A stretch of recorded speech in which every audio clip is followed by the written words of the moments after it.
with Boardworks Surf and Badfish stand-up paddleboard and Local Honey Designs. Many more, but I don't have to go into that.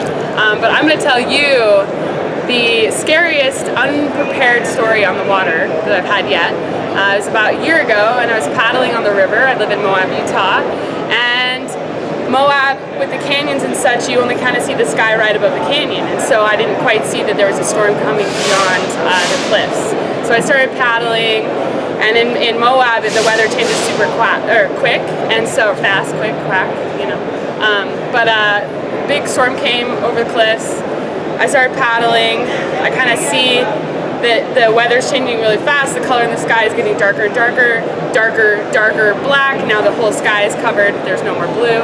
And all of a sudden, I kind of come around a corner, and I see what we call in Moab, it's called a microburst. I could kind of see the water in the air as like a little funnel, and it's starting to rise up the canyon.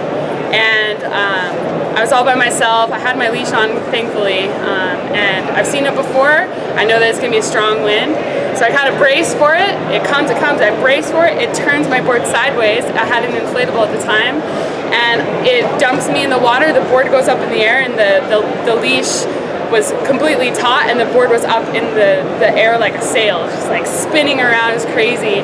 And then the microburst stopped, so the board fell, but there was one behind it. So I'm swimming with my paddle.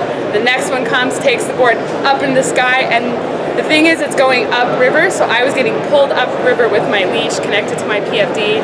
It was pretty scary. It came down, there was another one behind it, so I kept swimming, pulling my leash, pulling my board over to the side, finally get it. As the third one comes, I'm hugging my board, just like waiting for it to stop. It stops, and then it just kind of was like a constant 30-mile-per-hour wind after that. I was able to kind of pull myself. I was like a quarter mile from the ramp. I was able to pull myself over to the side, and then it was fine.